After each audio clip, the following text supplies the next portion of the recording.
The heater died at exactly 11:47 p.m., right after my best friend told me she had never once imagined kissing me. Which would have been a lot easier to believe if she hadn't been wearing my favorite oversized hoodie, curled up under a thick plaid blanket and staring at my mouth like it had personally offended her in a past life. My name is Lucas Grant. I was 29 at the time, working as a freelance architectural drafter up in Edinburgh, and I had spent the last few years building a very quiet, very careful life around the simple concept of not wanting things I couldn't keep, especially not Sophie Reynolds. Sophie had been my best friend for 7 years. 7 years of shared coffees, terrible movie choices, and her twisting that copper-brown hair of hers into messy knots whenever she was thinking too hard. She was 28, a middle school art teacher with a genuine talent for making every single room feel less like a room and more like somewhere you might just confess something dangerous. We were never supposed to be alone in a cabin. We were supposed to be part of a group trip. 4 friends, 2 cars, 1 long weekend up in the Scottish Highlands. The plan was board games, frankly awful wine, and maybe a hike where everyone pretended not to be completely winded after 10 minutes. But then Declan got an absolutely brutal bout of the flu. Priya's mum slipped on some black ice in Glasgow and needed a hand. And my brother Callum, who had practically begged me to come along so I wouldn't spend another February weekend eating cold takeout over my blueprints, texted me at noon on a Friday. Sorry, mate. Rain check. I should have canceled. Sophie should have canceled. But instead, she turned up outside my flat in Leith wearing a cream beanie and an oversized green coat, holding 2 coffees and a paper bag of cinnamon rolls from that little bakery on the corner. She looked at me through the drizzle and said, "Well, either we waste the deposit or we go up there and prove we're emotionally stable adults." I looked down at the bag. "Are those from the bakery on Constitution Street?" "Yes." "Then am emotionally stable enough to drive." That was how it all started. Innocently, stupidly, with pastry and a complete disregard for the weather forecast. The cabin was about 3 hours north of Edinburgh, tucked above a frozen loch behind a single-track road that looked like nobody had remembered cars existed after 1983. By the time we finally arrived, the sky had gone a deep, bruised purple, and snow was falling in that lazy, cinematic way that makes people in films make absolutely terrible decisions. Sophie stepped out of my truck, stretched her arms over her head, and said, "Look at us. 2 adults alone in the woods. Nothing weird about this." I opened the tailgate and said, "You are making it weird. I'm just acknowledging the weird so it loses power." "That has never worked for you," she replied, pointing at me with a thick, woolly mitten. "It works on 7th graders. Sophie, 7th graders fear absolutely nothing. They are basically just raccoons with Wi-Fi." She laughed, and there it was, that old, familiar tug in my chest. The one I usually just folded up and shoved behind a wall of sarcasm, mostly because Sophie was beautiful. Yes, anyone with functioning eyes knew that. But that was the least dangerous thing about her. The truly dangerous thing was how she noticed everything. If I went quiet, she noticed. If I hadn't slept properly, she noticed. If I pretended my divorce 2 years ago had only left me with a bit of paperwork and not a massive crater in the middle of my confidence, she noticed that too. My ex-wife, Elise, hadn't been cruel. Not exactly. She had just slowly become honest. She wanted bigger, louder, someone less predictable than a man who measured kitchens for a living and remembered to rotate his car tires. When she left, she looked at me and said, "You are safe, Lucas." But I don't think I ever felt chosen. That sentence had lived inside me like a splinter ever since. So I stopped choosing. It seemed polite, less messy.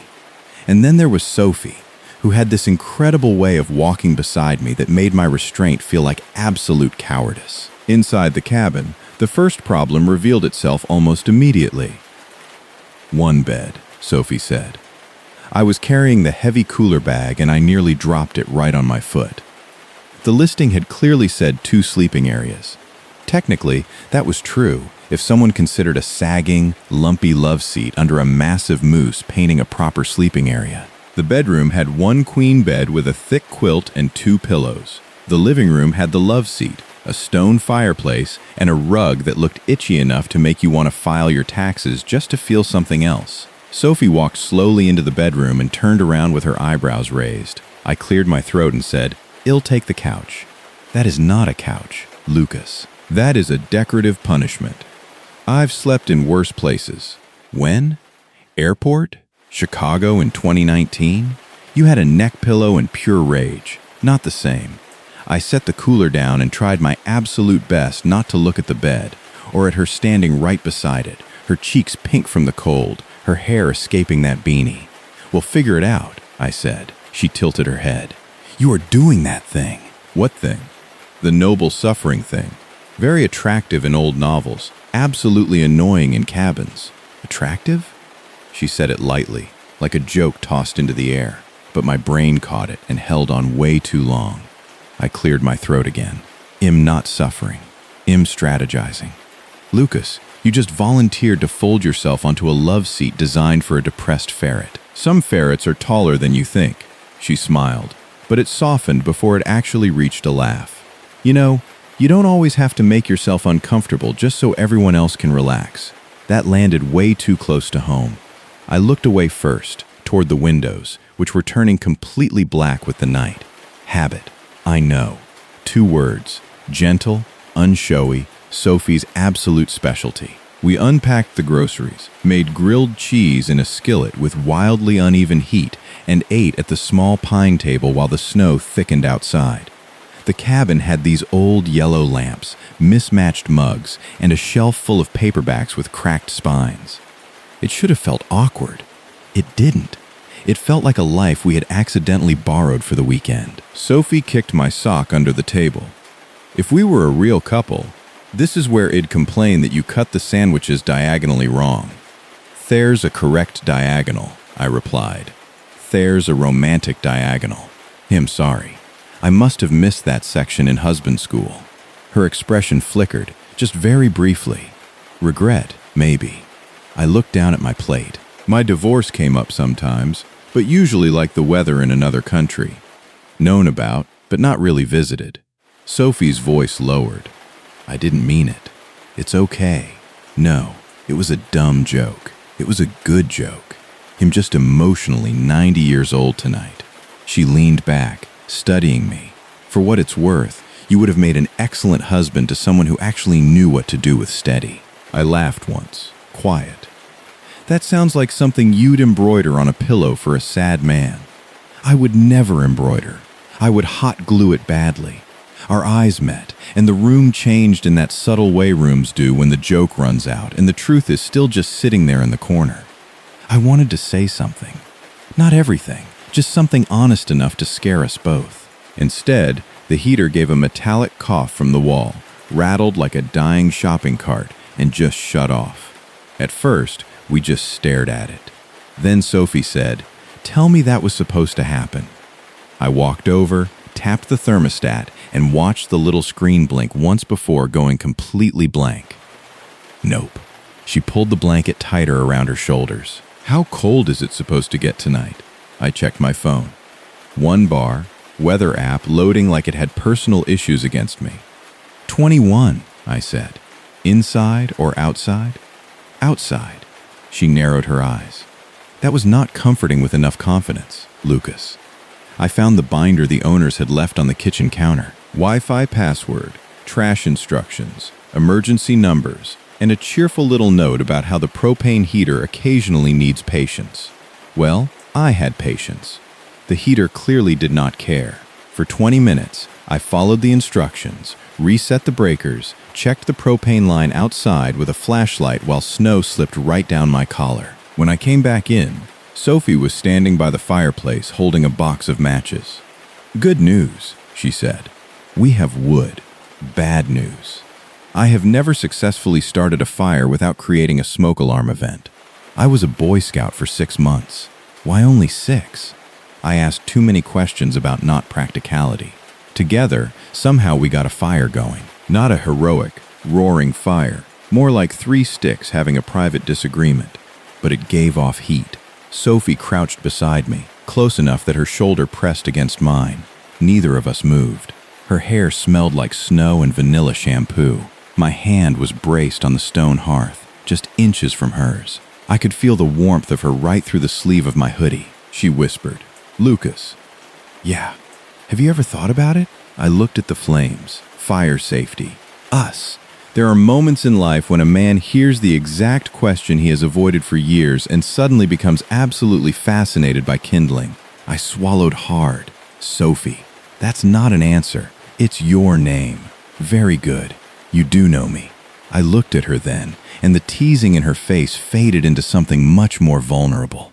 Before I could even speak, her phone buzzed on the coffee table. She glanced over, and whatever she saw made her cheeks flush a darker shade of red. I shouldn't have looked, but the screen lit up big and bright in the dim cabin, and the message preview was impossible to miss. From Priya. "So, did you finally tell Lucas you are in love with him, or are you still pretending this is a platonic mountain retreat?" Sophie froze. The little fire popped between us. For 7 years, I had been so careful with her. Careful with my hands, my jokes, my glances, my stupid, hopeful heart. And now the whole cabin seemed to hold its breath while Sophie slowly turned back to me, her eyes wide, embarrassed, terrified, and somehow still incredibly brave. Then the last weak warmth from the vents faded completely. The room dropped into a deeper, biting cold, and she pulled the blanket open with trembling fingers. "Just get in," she said softly. "I'm freezing." There are sentences a man can misinterpret if he is being reckless. Just get in. "I'm freezing." Perfectly practical, completely innocent. A survival instruction, really. Nobody in their right mind wants to lose their toes just because two emotionally repressed adults are afraid of a quilt. Except Sophie was still looking at me like her best friend had just read the secret she'd been carrying in both hands for years. I stood there, completely useless. She gave a shaky laugh. "Lucas, I'm not inviting you to solve calculus. I'm saying the fire is tiny, the heater is dead, and you have the body temperature of fresh bread." "Fresh bread?" Don't make me compliment you better while I'm humiliated. That broke something in me. Not completely, just enough to crack the ice. I crossed the room, but instead of climbing under the blanket, I crouched in front of her where she sat on the rug. The fire painted gold along her cheekbones. Her fingers clutched the blanket edge like she might use it as a shield. "Soph," I said. She closed her eyes. "Please don't do the kind rejection voice." "I don't have a kind rejection voice. You absolutely do. You used it on that woman at Declan's birthday party when she asked if you wanted to go dancing. I did want to go dancing." Her eyes opened. "With you," I admitted. The words landed between us, small and enormous. Sophie blinked. "What? At Declan's party? You were wearing that blue dress with the little buttons, and you kept stealing lime wedges from the bar. I spent half the night trying not to ask you to dance because I knew if I touched your waist in public, it'd forget every single reason I wasn't supposed to." Her lips parted slightly. Outside, the wind dragged snow against the windows in heavy sheets, a proper Scottish winter making its presence known. Inside, the fire finally caught a better piece of wood and rose with a soft, warm crackle. Sophie whispered, "That was 3 years ago." "I know. You remember my dress. I remember things I absolutely should not remember." Her face changed then. The panic didn't vanish, but something much warmer pushed through it. Wonder, maybe, or the very beginning of anger. "You absolute idiot," she said. I exhaled a long breath. "Fair. 3 years more." "How much more?" I rubbed a hand over my face, feeling the stubble there. "Do you want the honest answer, or the version that makes me seem less emotionally constipated?" "Honest." "The night you helped me repaint my flat after Elise moved out." Sophie went very still. "I was a mess," I said, staring at the glowing embers in the grate. "Now." "You were kind." I told myself I was confusing gratitude with wanting. "Were you?" "No." Her breath caught in the quiet room, the sound sharp against the backdrop of the wind howling outside. I leaned back against the heavy oak of the coffee table, suddenly unable to stay crouched in front of her like some sort of man begging at an altar. It felt too heavy, too loaded with 7 years of unspoken history. "But you deserved someone whole," I continued, my voice barely above a murmur. "Someone who could choose you without making you wonder if you were just a temporary bandage for a broken heart." Sophie's expression sharpened instantly. that familiar spark of defiance lighting up her eyes. "Do not decide what I deserve and call it noble," she said, her tone leaving absolutely no room for argument. I almost smiled.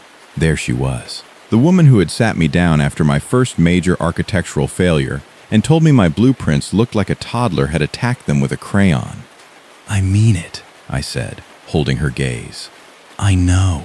"No, you don't think you do." She scooted closer on the itchy rug, the thick plaid blanket still wrapped tightly around her shoulders like a shield.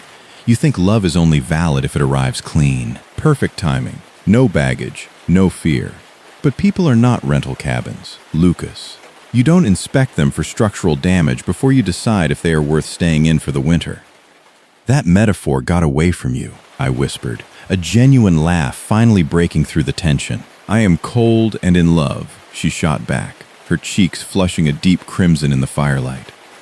"My metaphors are doing their best.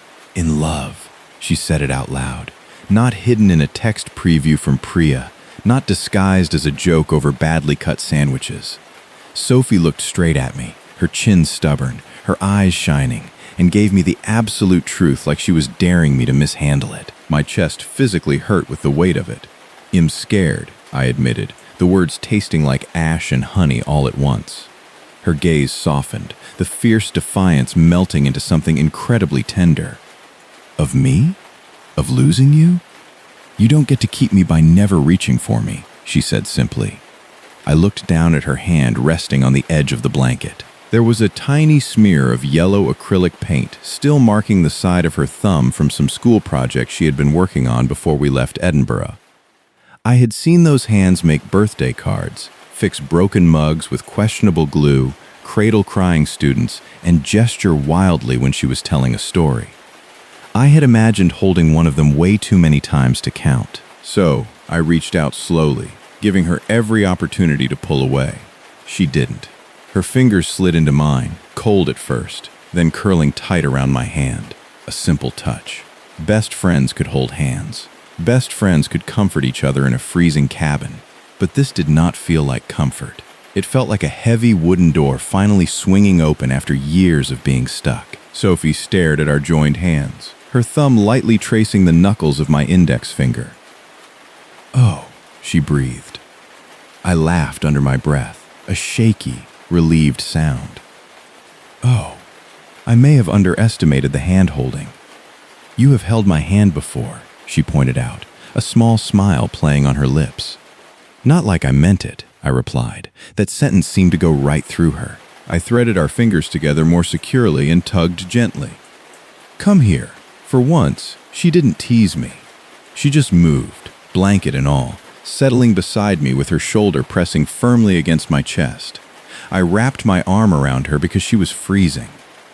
Yes, but also because I wanted to. Because I had wanted to for years. Because if this ruined everything, at least I would not have ruined it by pretending I didn't care.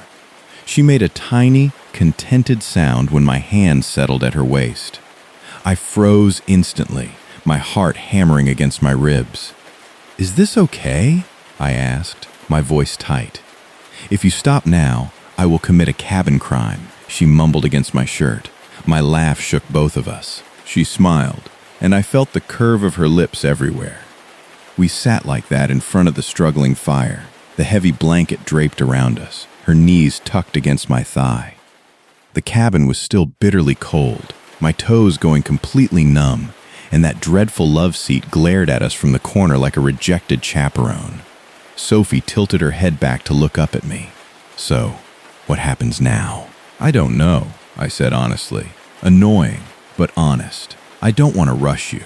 Her eyebrows rose in amusement. "Lucas, I have been in love with you long enough to develop emotional fossils. I don't want to rush us then." That softened her immediately. "Okay, I want to do this right.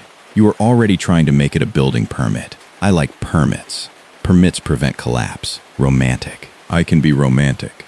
I have seen you label leftover soup by date and viscosity. That was one time I defended myself. It was minestrone, Sophie. It has one viscosity." I smiled, and her eyes dropped to my mouth. There it was again.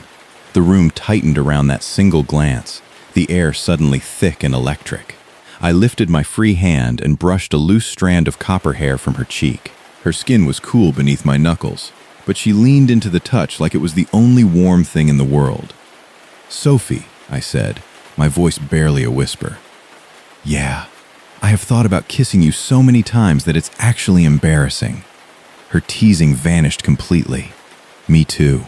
My thumb paused near the corner of her mouth. It would have been so easy to just close the distance, to turn 7 years of friendship into a single breath. Her fingers tightened in my shirt, and for a second, I thought she might pull me down herself. Then the fire collapsed inward with a loud hiss of sparks, and a sudden, icy draft from the dark hallway made her shiver violently. Practicality returned, rude and freezing. I glanced toward the bedroom. "We need to get under real covers." Sophie's eyes widened, but she didn't move away. That sounds both responsible and wildly not responsible. "I'll stay on top of the quilt if you want." She gave me a look that could have melted the snow outside. "Lucas, what?" I did not confess my inconvenient, fossilized love so you could sleep like a Victorian ghost at the foot of the bed. My pulse kicked into overdrive. "What are you asking for?" Color rose in her cheeks again, but she held my gaze, refusing to back down. Brave. Always braver than me. "I am asking you to come to bed," she said softly. "With me, to sleep, to hold me, and to stop acting like wanting me makes you dangerous." I couldn't answer for a moment. The sheer weight of what she was offering, and what I was finally allowing myself to take, left me breathless. Then I stood up and pulled her up with me, keeping her hand firmly in mine. The bedroom was significantly colder than the living room. The single bed piled with a heavy quilt and 2 folded wool blankets we had found in the hallway closet. We moved around each other shyly now, brushing our teeth in the tiny, cramped bathroom, pretending it was completely normal to avoid eye contact while sharing toothpaste after a mutual, life-altering confession. When I came back into the room, Sophie was already under the covers, wearing her leggings and my oversized hoodie, her hair loose over the pillow. She lifted the edge of the blanket. My heart did something structurally unsound. I climbed in carefully, leaving a respectful, polite inch of space between us. Sophie stared up at the ceiling. "Wow, what? That inch is very polite. I'm trying. I know. It's sweet." She rolled onto her side to face me. Also stupid. Then she scooted closer until her forehead rested against my collarbone and her cold nose brushed my throat. Every single muscle in my body locked up. She sighed happily. Fresh bread. I wrapped my arms around her, not as a friend, not as a mistake, but as a man finally choosing the woman he wanted in the dark, in the cold, with no audience but the falling snow. After a long time, her hand slid over my chest and stopped right above my heart. "Lucas, yeah, if you change your mind tomorrow, I will survive. But don't lie to protect me." I pressed my lips to the top of her head. It wasn't a kiss. Not exactly. It was a promise waiting to become one. "I won't change my mind." Her fingers curled into the fabric of my shirt. "And Sophie, I am in love with you too." She went utterly still. Then she tipped her face up, her eyes shining brightly in the faint moonlight filtering through the curtains. For one breath, we just hovered there, warm under the heavy blankets, terrified and wanting. Her mouth was inches from mine, and this time neither of us looked away. I had imagined our first kiss 100 different ways. On her flat stairs after too much wine, in my truck while the rain blurred the windscreen, at some crowded party where jealousy or courage finally shoved me over the edge. Never in a freezing cabin in the Highlands under 3 blankets with her knee wedged between mine and her cold nose brushing my jaw.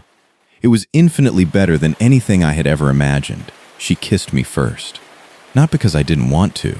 God, I wanted to so badly. But I was still caught in that last thin thread of caution, that old, ingrained fear of taking too much. Sophie had absolutely no patience for it. She lifted her hand to my cheek, whispered my name like a plea, and then her mouth found mine. Soft, careful, trembling at the edges. For one stunned second, I couldn't move. Then my entire world narrowed to the warmth of her lips, the small catch in her breath, the way her fingers slid into my hair like she had wanted to do that for years and was absolutely furious about the delay. I kissed her back. The sound she made broke me a little. I pulled her closer, one hand at her waist, the other cupping the back of her neck. Her hoodie bunched under my palm. Her body fit against mine with a brightness that felt almost insulting, like the universe had been tapping its watch while we wasted time. The kiss deepened, slow and searching. Not frantic, not careless. A conversation. I missed you. I have been here. I want this. Me too. When we finally separated, Sophie's eyes stayed closed. I brushed my thumb along her cheekbone. "You okay?" She nodded, then opened her eyes, looking slightly dazed. "I am trying to decide whether to be romantic or smug. Can you be both?" I contain multitudes. I smiled helplessly, and she smiled back. Not her usual bright, weaponized grin. This one was softer, entirely undone. Then she pressed her face into my chest and groaned. I kissed my best friend. I noticed. What if I am terrible at it? I looked down at her. "Sophie, what?" "It is a valid concern. You kissed me and I forgot about the weather." Her mouth curved against my shirt. "That good?" "I am 100% certain I have feet, but I can no longer confirm their location." She laughed, and the tension that had been holding us taut like a wire finally eased. We slept eventually, or something close to it. I kept waking up because she moved closer every time the cabin creaked, because her hand stayed tucked against my ribs, because happiness, as it turned out, was not particularly restful. At dawn, pale gray light slipped through the curtains. The cabin was still cold enough that leaving the bed felt entirely immoral. Sophie was asleep with one cheek pressed to my shoulder, her hair everywhere, my hoodie sleeve pulled over her hand. I watched her for a full minute before guilt kicked me. Not guilt for wanting her, guilt for waiting so long. Her lashes fluttered. "Are you staring?" "Yes." Creepy. Devoted. One kiss and you are devoted. No. I tucked a strand of hair behind her ear. That happened earlier. Her eyes opened fully then. Sleepy, warm, uncertain. There it was. The morning after. The fragile little bridge between a confession in the dark and the truth in the daylight. I could feel her wondering if I would retreat into my shell, so I didn't. I leaned down and kissed her forehead, then her nose, then the corner of her mouth. She exhaled like she had been holding her breath all night. "Good morning," I said. Her smile bloomed slowly, lighting up her face. "Good morning, boyfriend." My heart kicked hard against my ribs. The word hung there in the cold air, half joke, half question. I had been divorced. I had signed legal papers that turned promises into filing codes. I knew labels didn't save anything, but Sophie wasn't asking for a guarantee. She was asking me to stand where she could see me. "If you want," I said. "Yes." Her eyes widened. That was too easy. I can make it harder. Submit 3 references and a cover letter. Do I need a permit for emotional renovations? Yes. She laughed and shoved my chest, but her hand stayed there afterward, resting over my heart. Then she went quiet. "I want," just so we are clear. I covered her hand with mine. "I want too." We kissed again, slower this time, morning soft. Her lips tasted faintly like mint. Mine probably tasted like panic and sleep. She didn't complain. Eventually, hunger drove us out of bed. We layered up like Arctic explorers, and I got the fire going while Sophie made coffee in an ancient percolator that sounded like it was summoning ghosts. She set 2 mugs on the small pine table. Welcome to our first date. I looked around at the cold cabin, the unwashed skillet from last night, the emergency blanket draped haphazardly over a chair. This is a date? Absolutely. There is coffee, forced proximity, and I am wearing your clothes. High standards for you. Yes. We ate cinnamon rolls warmed in the skillet, pulling them apart with our fingers because the cabin had exactly 1 clean fork, and Sophie declared sharing utensils too intimate for people who had only kissed twice. 3 times, I corrected her. She licked icing from her thumb. You counted. I am an architect-adjacent professional. Precision matters. I am going to abuse that information. I assumed the snow had stopped, leaving the world outside blue, white, and quiet. The lock below the cabin was hidden under a thick mist. For a while, we sat shoulder to shoulder on the rug by the fire, drinking coffee and pretending the biting cold was charming. Sophie leaned into me. Tell me something you haven't told me. That's broad. Good. Start anywhere. I stared into my mug. Romance, I was learning, was not just kissing the woman you loved. It was letting her look at the places you had kept boarded up for years. When Elise left, I said slowly, I was relieved before I was sad. Sophie didn't move a muscle. I never say that because it sounds awful, but our marriage had gotten so quiet. Every conversation felt like I was failing a test I didn't remember signing up for. When she said she wanted out, part of me thought, thank God. Then I hated myself for thinking it. Sophie's hand found mine on the rug. I looked at our intertwined fingers. I think that's why I didn't tell you, because wanting you felt clean, and I didn't trust it. I didn't trust myself. You can be relieved something ended and still grieve it, she said softly. That doesn't make you cruel. I swallowed hard. You always make room for people to be complicated. I am a teacher. Complicated is where the kids hide the good stuff. I laughed, but it came out rough. She turned toward me, tucking one leg beneath her. My turn. You don't have to. I know. She took a deep breath. I have dated people because I was trying to stop comparing everyone to you. That one hit me with heat and ache all at once. So, it wasn't fair to them or me. I would sit across from some perfectly nice man and think, Lucas would hate this restaurant lighting. Lucas would have brought a better umbrella. Lucas would know I am pretending to like olives. You do hate olives. They taste like salty pennies. They do. Her smile wobbled slightly. I was scared if I told you, and you didn't feel it. I would lose the person I wanted to call when everything went wrong. So, I kept making myself settle for almost. I set my mug aside. Then, I took hers and set it down next to it. What are you doing? She whispered, choosing you properly. I kissed her there on the rug in the pale mountain morning with the coffee cooling beside us and the smell of wood smoke in our clothes.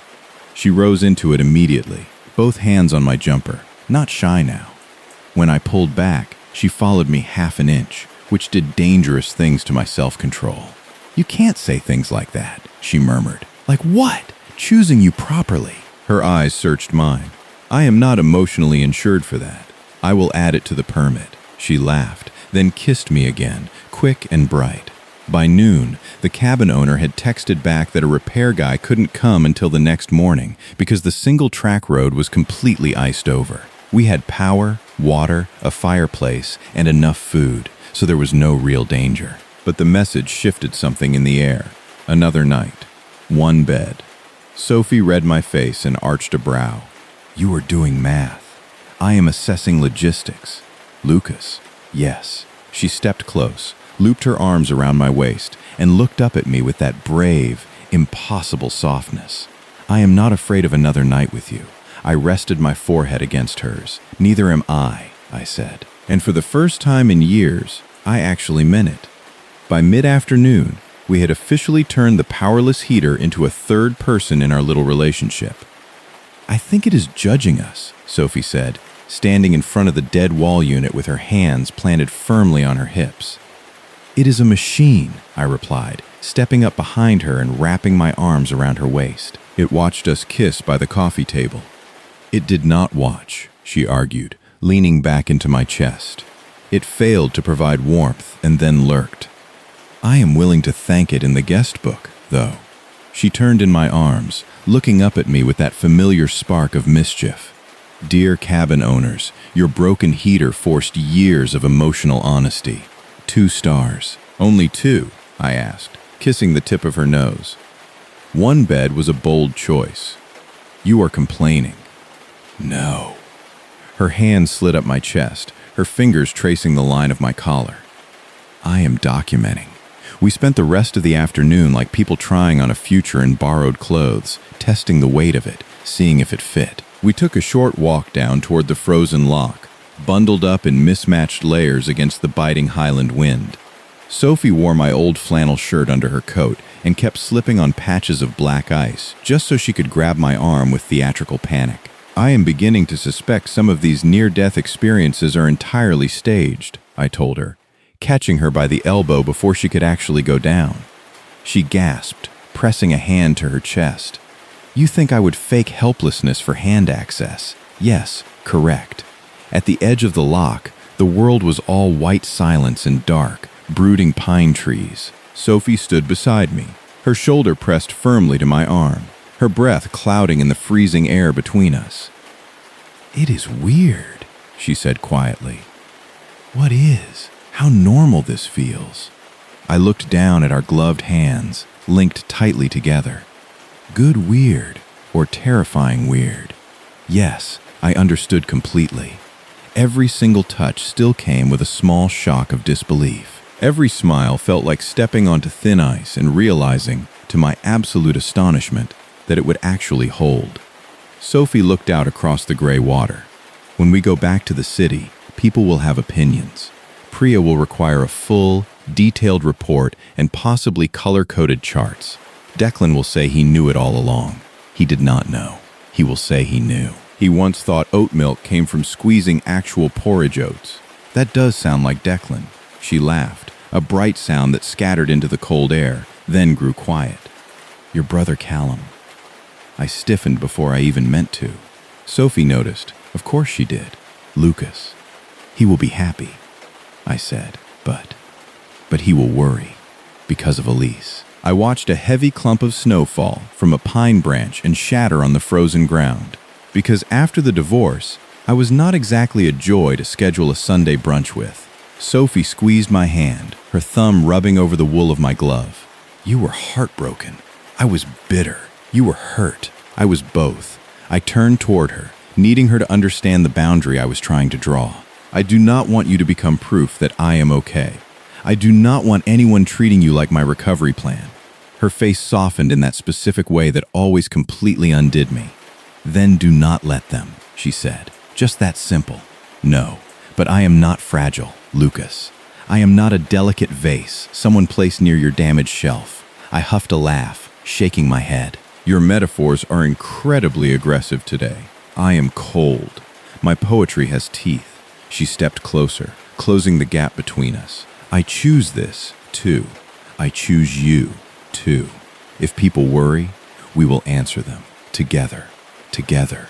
The words settled deep inside my chest like a match catching dry wood. I kissed her there by the loch, tasting the cold air and the faint lingering sweetness of cinnamon sugar from breakfast. She rose onto her toes, her mittened hands gripping the lapels of my coat, and kissed me back like she was making a definitive point to the trees, the frozen water, and every single year we had wasted. When we walked back up the hill, she did not let go of my hand once. That evening felt infinitely more like a proper date than anything I had managed in my entire adult life.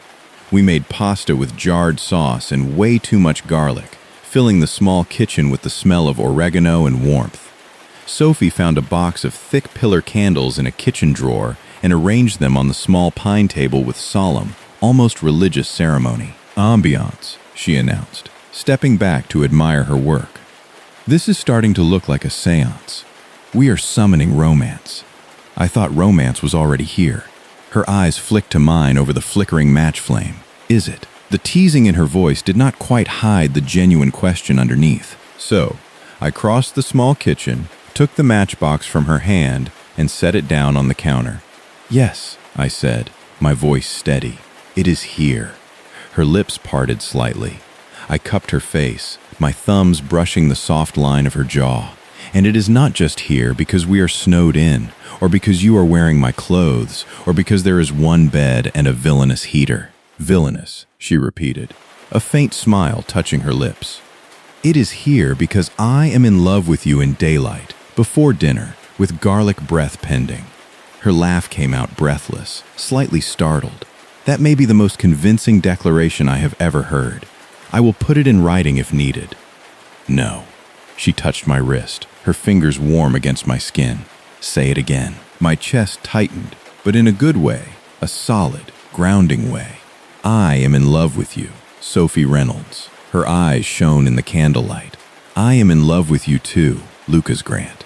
We stood there in the warm glow, smiling like absolute idiots until the pasta water boiled over and hissed loudly on the stove. Very romantic, she said, grabbing a tea towel to mop up the mess. I meant to do that. Sure, for ambiance. After dinner, we played cards on the rug in front of the fireplace.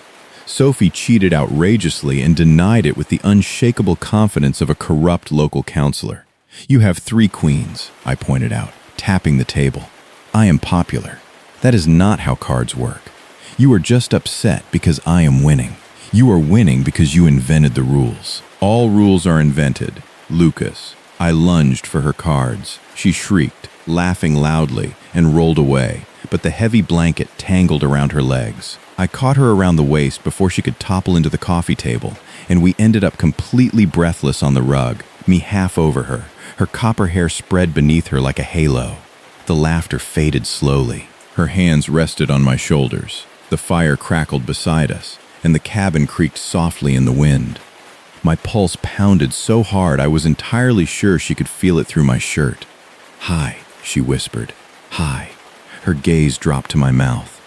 This is a very compromising position for a man accusing me of card crimes. I am prepared to negotiate with kisses. That depends on the severity of the crime. "Grave," she said solemnly. "Several queens involved." I kissed her. It started playful, but playfulness had sharp edges now. Her fingers slid into my hair, and my hand found the curve of her waist through the thick fabric of my hoodie. She arched closer, and I had to physically stop kissing her long enough to remember I was a decent person with a functioning conscience. So I just breathed. "I know," she murmured, her hands softening at the back of my neck. "Too fast. Not bad fast. Just fast." She nodded, her cheeks flushed, her eyes warm rather than hurt. "We have time." Those words nearly broke me more than the kissing itself. I brushed my lips over her forehead. "We have time." We rearranged ourselves with awkward, quiet laughter. She tucked herself between my legs, her back to my chest, my arms wrapped securely around her. She dealt another hand of cards over our knees as if this was the most normal thing in the world. Maybe it was becoming normal. Later, when the fire had settled low and the candles were burning short, my phone buzzed on the table. Elise. For a second, I just stared at the glowing name on the screen. Sophie felt me go completely still. "Do you need to answer?" "No." The phone buzzed again. A text preview appeared in the dim light. "Heard from your brother, you are up near the lock. Hope you are safe. Also, I found some of your old drafting books. We should talk when you are back." A year ago, that message would have dragged me backward into the mud. Not because I wanted her back, but because old pain has a nasty habit of pretending it is unfinished business. Now, Sophie sat in my arms, quiet and trusting me to choose. So, I did. I turned the phone face down. Sophie looked over her shoulder. Not jealous, not demanding, just open. "You are sure?" "Yes. You can talk to her if you need to." "I know." I kissed her temple, but not tonight. Her fingers traced over my forearm. "What is tonight?" I held her tighter, feeling the steady, reassuring beat of her heart against my hand. "Tonight is ours." Sophie turned in my arms and kissed me slow and certain, like a definitive answer. And when we went to bed later, there was no polite inch between us. There was just Sophie curling against me in the dark, her leg over mine, her hand resting over my heart. Just before sleep, she whispered, "I am glad the heater broke." I smiled into her hair. "Me too." Then my phone buzzed once more from the other room, ignored and distant, while the woman I loved fell asleep in my arms. Morning arrived with a loud knock that made Sophie jerk awake and accidentally elbow me hard in the ribs. I grunted. "Good morning to you too." Her hair was wild, her eyes half open. Did the cabin just knock? Another knock sounded from the front door.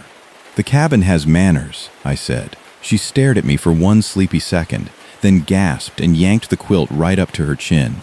"Repair guy?" "Probably." We look guilty. We are guilty of sleeping. She glanced down at where her leg was still hooked over mine, very convincingly. I laughed, kissed her forehead, and climbed out of bed into air so cold it felt deeply personal. The repairman was a cheerful, broad-shouldered local named Hal, who smelled strongly of motor oil and peppermint gum. He stomped the snow off his heavy boots, took one look at the heater, and said, "Oh, this thing is just being dramatic." Sophie, wrapped in a blanket on the couch, whispered, "See, villain." Hal fixed it in 20 minutes. 20 minutes. After 2 nights of emotional collapse, life-altering confessions, and kissing my best friend under emergency blankets. The heater just needed a new igniter and a little encouragement. When warm air finally pushed through the metal vents, Sophie looked at me across the room. I expected relief. Instead, she looked almost disappointed. I crossed to her. "You, okay?" She nodded, then tugged me closer by the hem of my jumper. I know this is irrational, but it feels like the cabin spell is ending. I crouched in front of her. There was no spell. "Lucas, there was bad maintenance and snow and your friend's incriminating text." Her lips twitched. I took her hands in mine. "But this comes home with us." Her expression softened, then wobbled slightly. "Promise." I had been incredibly careful with promises after my divorce, careful to the point of absolute cowardice. But Sophie was not asking for forever in a reckless way. She was asking if I would still choose her once there were paved roads and phone signal in separate flats. "Yes," I said, "I promise." She leaned down and kissed me, warm and sweet and sleepy. Hal cleared his throat loudly from the kitchen. "Sorry," Sophie called out, not sounding sorry at all. The drive back down to Edinburgh was slow, the winter sun flashing brilliantly off the massive snowbanks, the truck heater blasting like it had something to prove. Sophie sat in the passenger seat wearing my flannel again, her hand tucked securely in mine on the center console.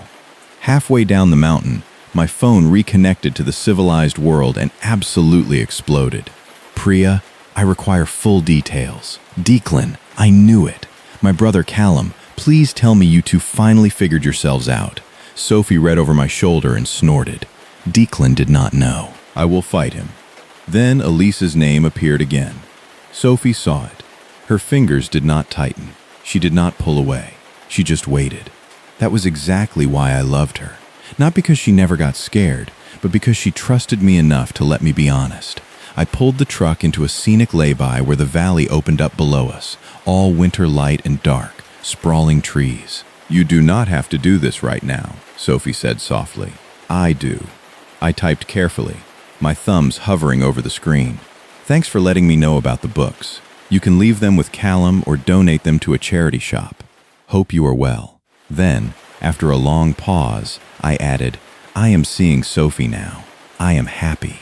I hit send before I could polish it into something safer. Sophie stared at the message. Seeing. I looked over at her. Dating felt too small. In love with felt like maybe a lot for a text to my ex-wife from a mountain lay-by. She considered this. Fair. I can send a correction. "No." She smiled, her eyes crinkling at the corners. "I like happy." I lifted her hand and kissed her knuckles. "I am." Her eyes shone in the winter sunlight. "Me too." When we got back to the city, things were not magically perfect. They were better than perfect. They were real. Priya did demand details, though she had to settle for the heavily edited version over a massive plate of dumplings the next weekend. Declan claimed he had felt the energy shift years ago, which was rich coming from a man who once missed an entire surprise party planned specifically for him. Callum hugged Sophie so hard her feet nearly left the ground, then pulled me aside and said, "Do not overthink this until you ruin it." I told him, that was plan A, but I am revising. Sophie and I dated like people who already knew each other's coffee orders, but still had whole countries left to discover. I learned she hummed off-key when she graded papers. She learned I talked to stubborn cabinet hinges when they would not align. I took her to a restaurant with romantic lighting, and she admitted she still hated olives. She dragged me to an art supply warehouse in Leith and spent 20 minutes explaining the emotional difference between two nearly identical shades of blue. We fought once, about 3 weeks in. Not loudly, not cruelly. I canceled dinner because a client moved a massive deadline, and Sophie went quiet in that careful, withdrawn way that meant hurt was trying to look reasonable. The old me would have just apologized, rescheduled, and hoped the discomfort passed. The new me drove straight to her flat with takeout, knocked on her door, and said, "I do not want to become the man who assumes you will understand until you stop feeling chosen." Her face crumpled a little. Then she let me in. We ate noodles on her living room floor and made a rule. No noble disappearing. If one of us was scared, we said so. If one of us needed reassurance, we asked. Romance, it turned out, was not a single brave confession in a freezing cabin. It was choosing, and choosing again, in kitchens and in traffic and on tired Tuesdays. By the following spring, Sophie had a drawer at my place. Not an accidental drawer, a deliberate one. She labeled it with a bright yellow sticky note. Emotional Renovations, Phase 1. I left it there. In June, we went back to the cabin. This time, the heater worked perfectly. Suspicious, Sophie said, standing in the bedroom doorway. I set our bags down. One bed again. She turned to me with a slow, knowing smile. Tragic. We made grilled cheese, cut diagonally romantic, and drank wine at the pine table while the sunset turned the lock to liquid gold. Later, we took a blanket outside and sat on the porch steps, her tucked between my knees, my arms wrapped around her, fireflies blinking over the grass like tiny sparks from a future I no longer feared. I used to think love was supposed to feel like falling, I said. Sophie rested her head back against my shoulder, and now. I looked down at our hands, fingers woven together under the blanket. Now, I think it feels like coming in from the cold. She turned in my arms and kissed me as the first stars came out over the water. Behind us, warm light filled the cabin windows. In front of us, the mountains held the last deep blue of the evening. And for once, I did not feel like I was borrowing a life. I felt like I had finally stepped into my own. Ban Han Ton Dung. Toida Sosut de Mut Kak the Bu Cam 11 Labs a Kak Fun Truk. Du Ne Se An Hung Rut Learned and Chut Leung Jong Dok, Ki Dia Val Fun Mam. Kamen Ban de Kiem Traki va Nak Natoy. De Kuk Fuk va Dam Bao Kitch Ban Han Hao Nut Cho 11 Labs T. Toisa Teep Tuk Viet Fun Koi Kung Part 4 va De Du Kak Thiam Than. Gut Ngi va Cam Zook Tunyan Dirk Longep Sat Sao Val Tung Kochi. Toi Kung Samur Rong Kochian va Kak Chi Teet Doi Thung So Sakhun de Cham Chin Jack Muk 10.0002. Der De La Fun Teep Theo. Han Ton Kung Su Dung Din Dang Markdown de Ban De Dang Copy Val Kong Ku. Looking back at that evening on the porch, with the fireflies and the quiet lock, I realized that was the exact moment the shift happened. It wasn't just about surviving a broken heater anymore. It was about building something that could withstand the actual cold. When we got back to Edinburgh for good, the transition from weekend cabin lovers to actual day-to-day partners was, well, it's a bit of a shock to the system, isn't it? You go from sharing a single bed under 3 heavy wool blankets to arguing about whose turn it is to empty the dishwasher in a properly heated flat. We decided to buy a place together about a year into dating. Now, for an architectural drafter, buying a house should be an absolute breeze, right? Wrong. Because I had to compromise with an art teacher who thought a south-facing conservatory was infinitely more important than load-bearing walls. We found this dilapidated Victorian terrace in Stockbridge. It had good bones, as the estate agent kept saying, but it also had a roof that leaked and a kitchen that smelled faintly of boiled cabbage and regret. But Sophie walked in, took one look at the peeling wallpaper, and said, "This is it. This is where we are going to be happy." And because I am entirely putty in her hands, I just nodded and started mentally calculating the cost of new plumbing. The renovation process was an education. I am used to dealing with precise measurements, exact angles, and clients who want everything to the millimetre. Sophie, on the other hand, works in feel. She would stand in the middle of the dusty living room, holding a swatch of paint, and say, No, this blue is too aggressive. We need a blue that feels like a Sunday morning." I would just rub my temples and say, "Soph, it is literally just magnolia." But we made it work. We spent our weekends covered in dust and paint, ordering takeaways and eating them on the floor. There was this one Tuesday evening. We were trying to hang this massive, incredibly heavy mirror she had found at an antique market in Leith. I was holding it, my arms shaking, and she was trying to hammer a nail into a wall that was basically just plaster and hopes. Suddenly, the nail slipped, the mirror shifted, and I nearly dropped it on my foot. I let out a string of words that would have made a sailor blush.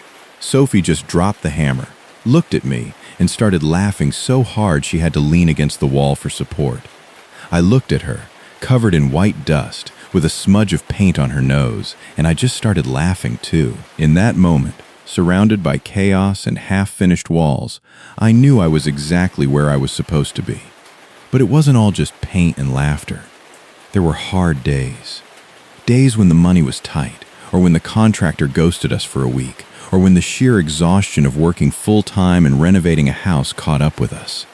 One evening in November, the boiler broke. Just completely gave up the ghost. We were standing in the kitchen, wrapped in our coats, looking at this massive, useless metal box. I felt that old, familiar panic rising in my chest. The feeling that I was failing, that I couldn't provide the comfort she deserved. I started rambling about calling an emergency engineer, about the cost, about how I should have checked the pressure valve. Sophie just walked over, grabbed my face in her cold hands, and said, "Lucas, stop. Look at me." I looked at her. She smiled, a small, tired, but incredibly warm smile, and said, "We have blankets. We have each other. And I still think you have the body temperature of fresh bread." I pulled her into a hug, burying my face in her hair, and just breathed. The panic melted away. The boiler was broken, yes, but we were not. We got the boiler fixed the next morning, but that moment in the kitchen stayed with me. It was the ultimate test of everything we had built in that freezing cabin. We weren't just fair weather lovers anymore. We were a team. By the time the house was finally finished, it was unrecognizable. It was beautiful. It had Sophie's wild, colorful energy mixed with my need for structure and light. We threw a housewarming party. Priya was there, of course, inspecting the skirting boards and demanding to know the exact shade of the hallway paint. Declan brought a bottle of wine that cost more than my first car and spent the entire evening trying to convince my brother Callum that he had predicted our relationship years ago. Callum just rolled his eyes and drank the expensive wine. It was during that party, actually, that I realized I needed to make it official. Not just dating, not just living together. I wanted her to be mine in every way that mattered. I didn't want a grand, cinematic proposal. No flash mobs, no hired planes writing messages in the sky. That wasn't us. I wanted something that felt like us. So, a few weeks later, I told her I needed her to come down to the basement with me. We had some leftover tiles that needed sorting. She groaned, complaining about manual labor, but she followed me down the wooden stairs. The basement was mostly finished, just a cozy little den with a big window looking out into the garden. I had set up a small table with 2 glasses of wine and a candle. She stopped at the bottom of the stairs and looked at the table, then looked at me. "Lucas," she said slowly, "are we sorting tiles or are we having a seance?" I laughed, my heart hammering against my ribs like a trapped bird. I walked over to the table, picked up the small velvet box I had hidden behind the wine bottle, and turned to face her. My hands were shaking. I am an architectural drafter, Soph. I draft plans for a living. I know how to measure things, how to calculate loads, how to make sure a structure will stand the test of time. But I have absolutely no idea how to measure what I feel for you. I just know that you are the foundation of everything I want to build. I opened the box. It wasn't a massive diamond. It was a simple, elegant sapphire, the exact color of the lock on a quiet morning. Sophie gasped, her hands flying to her mouth. Her eyes were shining with tears, reflecting the flickering candlelight. "Lucas." I dropped to one knee. The concrete floor was hard, and my knee immediately protested, but I didn't care. "Sophie Reynolds," I said, looking up at her. "Will you marry me? Will you let me spend the rest of my life choosing you, properly, every single day?" She didn't even hesitate. She dropped to her knees right there on the concrete, ignoring the dust on her jeans, and threw her arms around my neck. "Yes," she cried, laughing and sobbing all at once. "Yes, you absolute idiot. Yes." I slipped the ring onto her finger, and it fit perfectly. I had measured her finger while she was sleeping, using a piece of string. It was the only time my precision had actually paid off in a romantic context. We got married the following autumn. We kept it small. Just family and our closest friends. We went back to the Highlands, but not to the cabin. We rented a beautiful, historic manor house near Aviemore, with a massive roaring fireplace and, crucially, a state-of-the-art heating system. The ceremony was in the gardens, under a wooden pergola draped in white roses and eucalyptus. It was crisp, the air smelling of pine and wood smoke. When Sophie walked down the aisle, wearing a simple, flowing dress that caught the wind, I genuinely forgot how to breathe. She looked ethereal. She looked like the woman who had painted my walls, argued with me about tile grout, and held me when the boiler broke. She looked like home. During the reception, my brother Callum gave a speech that actually made me tear up. He talked about the man I was before Sophie. How I was safe, yes, but how I was just existing. And then he talked about the woman she was, how she had taken my carefully guarded, quiet life and turned it into a masterpiece. He raised his glass and said, "To Lucas and Sophie, may your foundations be strong and may your heater never break." The whole room erupted in laughter and applause. Sophie squeezed my hand under the table, her eyes dancing with mischief. Later that night, after the guests had gone to bed, we slipped away from the manor and walked down to the edge of the loch. The moon was full, casting a silver path across the dark water. The air was biting, just like it had been that first night in the cabin. I wrapped my coat around her shoulders, pulling her close. She leaned her head against my chest, listening to the steady beat of my heart. "Do you remember?" she whispered. "What you told me by the fire? That you thought love was supposed to feel like falling?"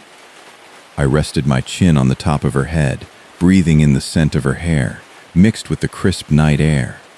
"I do," I said softly. "And what do you think now?" she asked, looking up at me. I smiled, brushing a stray tear from her cheek. I think it feels like coming in from the cold. It feels like taking off a heavy coat you didn't even realize you were wearing. It feels like finally being warm." She smiled, that brilliant, weaponized grin that I had fallen in love with 7 years ago, and stood on her tiptoes to kiss me. It was a kiss that tasted of champagne and promises of history and future. When we pulled away, she shivered dramatically. "Right," she said. "I love you, but I am freezing, and I refuse to lose my toes on our wedding night just because we are being romantic by the water." I laughed, taking her hand and leading her back up the hill towards the warm, glowing windows of the manor. "Come on then," I said. "I have the body temperature of fresh bread, remember?" She rolled her eyes, but she squeezed my hand tight.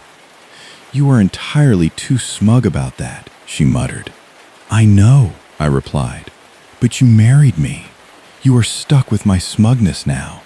Life, as it turns out, is not a fairy tale. It is messy and loud and sometimes incredibly tiring. There are days when the work is stressful, when the house needs fixing, when we are just two tired people trying to navigate the mundanity of everyday life. But there is never a moment, not a single second, where I doubt the choice I made. Because every time I walk into our house and see her paint-splattered boots by the door, or hear her humming off-key in the kitchen, or feel her hand slip into mine when we are watching a film on the sofa, I am reminded of that freezing cabin. I am reminded of the broken heater, the terrible love seat, and the woman who looked at me and saw something worth staying for. We are not perfect. We fight about the dishwasher. We argue about the thermostat. I still label the leftover soup, and she still hates olives, but we are solid. We are built on a foundation of 7 years of friendship, tested by the cold, and forged in the quiet honesty of a mountain retreat. And if the heater ever breaks again, well, I think we'll be just fine. Because I know exactly where to find the matches. I know how to build a fire out of 3 stubborn sticks. And most importantly, I know that no matter how cold it gets, I have the woman I love right there beside me. And that is more than enough to keep me warm for the rest of my life.